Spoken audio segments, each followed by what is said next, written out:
वालेकुम स्टूडेंट्स, कैसे हैं आप सब लोग। उम्मीद करती हूँ आप सब लोग खैरियत से होंगे। मैं आपकी कंप्यूटर की टीचर मिस रिदा, क्लास 9। आज हम लोगों ने अपना लेक्चर नंबर 16 स्टार्ट करना है। लास्ट लेक्चर जो था हमारा डाटा टेस्ट के बारे में था।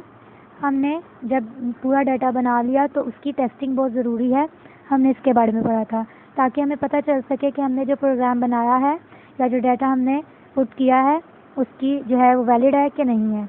आज हम करेंगे इसकी वेरिफिकेशन, इसको वेरीफाई करना है उसकी वैलिडिटी कहाँ तक है। तो अपने टॉपिक पे आते हैं, वेरिफिकेशन। वेरिफिकेशन मीन क्या है? Verification means to test if the solution is actually solving the same problem as which it was design.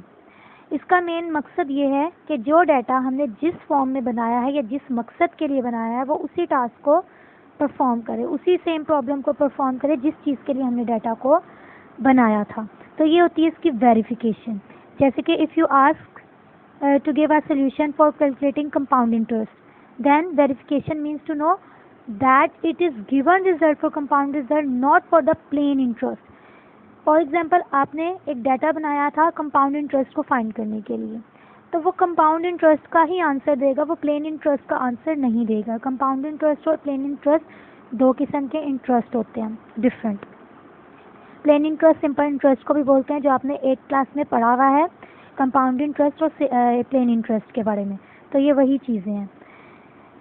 तो इससे हमें वेरीफाई हो जाता है कि जो डाटा था वो कंपाउंड इंटरेस्ट के बारे में था, तो वो कंपाउंड इंटरेस्ट को ही शो करेगा।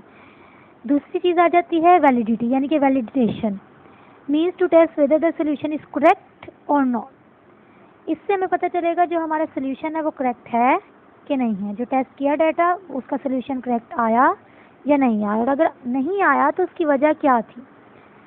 For example, if you ask to give a solution for calculating compound interest, then validation mean to know whether it is finding the correct compound interest और not, कि उसने कंप्लीट कंपाउंड इंटरेस्ट को show किया है या नहीं किया। आपने जो डाटा दिया था उसका आंसर 20 फॉर एग्जाम्पल 20,000 आ रहा था, और जो है लेकिन आपको जो शो हो रहा था वो 30,000 हो रहा था। इट्स मीन कि वो वैलिड नहीं है, वो सही आंसर नहीं है। If a solution is verified, अगर वो वेरीफाई हो जाए, then it is validation with the help of test data. Test data से इसकी वैलिडिटी भी हो जाती है। हम यहाँ पे एज्यूम कर लेते हैं कि आपने एक पिज़्ज़ा शॉप है, you go to a pizza shop और order a chicken pizza. Simple सी बात है, आप पिज़्ज़ा शॉप पे गए और चिकन पिज़्ज़ा का ऑर्डर दे रहे हो, तो आपको जो है लेस स्पाइसी, अगर आप चाहते हो कि वो लेस स्पाइसी हो और टेस्ट भी अच्छा हो, देन पिज़्ज़ा जब आपको आएगा तो वो पिज़्ज़ा चिकन ही है या नहीं है, उन्होंने आपको कोई और पिज़्ज़ा डिलीवर ना कर दे। ये थी वेरिफिकेशन।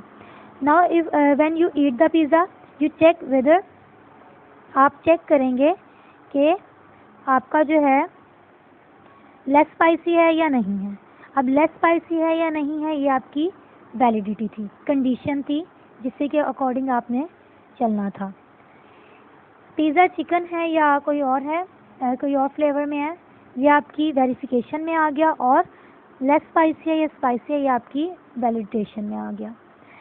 इसी तरीके से आपके पास एक और एग्जांपल है, आप इसको भी रीड आउट कर सकते हैं कि ये क्या चीज़ है। एल्गोरिथम के बारे में और कुछ नंबर्स वगैरह की बात हो रही है, वैलिडेशन आ जाएगी और कुछ इसमें स्पेसिफिक आ जाएगी कि कुछ नंबर्स हैं उसको असेंडिंग ऑर्डर में लिखना था, अरेंज करके नंबर्स का कितना प्रेजेंट होना ज़रूरी है और असेंडिंग ऑर्डर में होना भी ज़रूरी है, और नंबर्स कितने हैं वो सारा असेंडिंग ऑर्डर में है या नहीं है, ये आपकी वैलिडेशन आ जाएगी।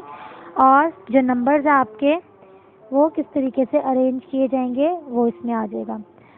उसके बाद आ जाते हैं जो हमारे पास है identification and correction of errors. Identify करना है और वेरीफाई करना है, एरर्स की करेक्शन करनी है। अगर एल्गोरिथम ड्यूरिंग वेरिफिकेशन आपका सही ना आए, देन इसको आइडेंटिफाई कर लें, identify the root cause of failure. फिर इसको करेक्ट करना बहुत ज़रूरी है अगर आपका आंसर ठीक नहीं आता, और उसकी करेक्शंस के लिए हम क्या करेंगे, इसकी वर्किंग करेंगे, देन उसके रिजल्ट फाइंड आउट होंगे।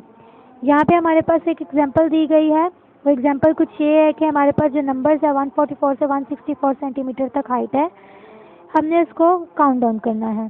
तो 0 से लेके आप एक प्रोग्राम आपको एल्गोरिथम में दिया गया, start set count to 0, then numbers दिए गए हैं इंटीजर्स, देन इसको स्टेप बाय स्टेप पूरा एल्गोरिथम दिया गया, आपके पास आउटपुट आ जाएगी काउंट होकर, देन आपका स्टॉप हो जाएगा। लेस देन इक्वल टू का साइन आ गया algorithm, but does not count all students का नहीं कर, उसमें वैलिडिटी आ गई है आपके पास, एक टाइम पीरियड आ गया है, डिलीबरेट आ गया स्टेप 5 तक, सिंबल जो है आपके पास आ गए हैं लेस देन ग्रेटर देन का और ग्रेटर देन इक्वल टू का, लेस देन इक्वल टू का और 144 नंबर्स तक सेंटीमीटर से, विल नॉट काउंट दैट, ये सारा आपका। देन इसके बाद जो हमारा टॉपिक होगा वो होगा ट्रेस टेबल का। उम्मीद करती हूँ क्लास आज के लेक्चर की आपको अच्छे से समझ आ गई होगी। अगर किसी चीज़ की समझ नहीं आई तो वीडियो को दोबारा देखें ताकि आपको समझ आ जाए। इसके क्विज आपने लाजमी सॉल्व करने हैं। नेक्स्ट टॉपिक जो हमारा होगा वो ट्रेस टेबल के बारे में होगा, और इसका जो है आपने ये जो टॉपिक है इसको अच्छे तरीके से रीड आउट कर लेना है ताकि क्विज सॉल्व करने में आसानी हो। थैंक यू, अल्लाह हाफिज़।